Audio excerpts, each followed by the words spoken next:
Good morning and welcome to your Friday Faith Fill Up in a different location today. Hard to find a quiet place, so I resorted to my truck for a devotion this morning.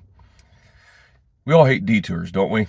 When you're traveling somewhere and you see those signs and you think, oh no, there's going to be a delay. It's going to take us longer to get there. And it's kind of frustrating. We had a detour last night on the way home from church. The GPS sent us a different direction than the way that we went to church. So, oh, great. What is it going to be? Well, it ended up not being too terribly bad, but most of the time detours are something like that.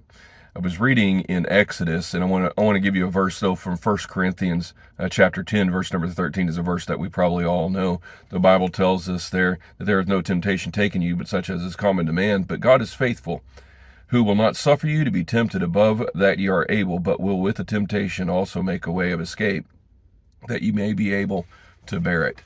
We understand what the temptations are there and the testing of some kind. But it's interesting, in Exodus chapter 13, the people of Israel are getting out of Egypt and going to the promised land, but God takes them the long way around, and he explains why he's taking them a long way around. He says, unless they face the Philistines, and the Philistines want to battle, want to go to war with them, and they repent and go back to Egypt. And that's an interesting thought there, that God knew exactly what their temperament would be. He knew what their mentality was going to be like if they were to face that kind of a battle. So God, in his infinite wisdom, protected them, sent them farther south than they really needed to go to avoid the Philistines.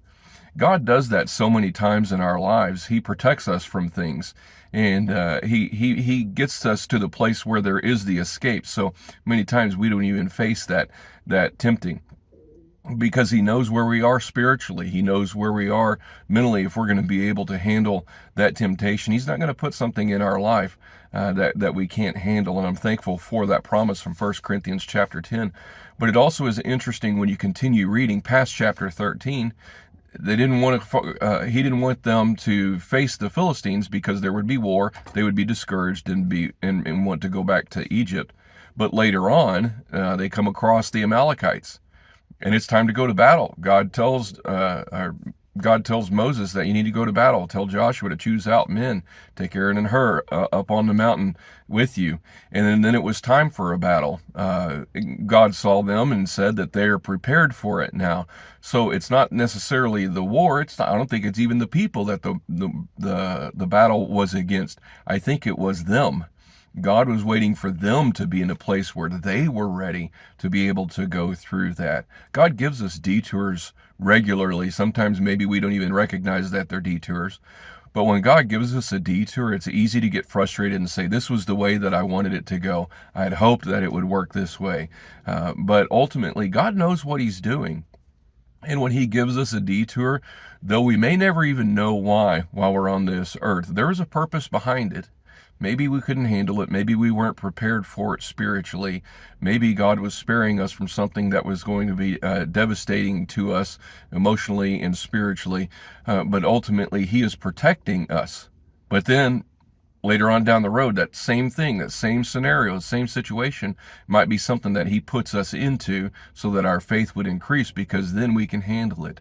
Aren't you glad that we have a God that sees that? He sees what's going on in our hearts. He sees what our spiritual life is like, so that he can put those things in us to make us better, but also he can put things in our lives to make us to avoid those things that might end up hurting us and affecting us in a negative way. So I want to encourage you with this very quickly. When God gives you a detour, rejoice. You don't know why that detour is there, but God is doing something. God is allowing that detour in your life for a purpose. Thank God for that. What a blessing that he is protecting us and watching over us regularly. Well, I hope this has been a blessing to you. We're looking forward to getting back home. We'll see you on Sunday morning.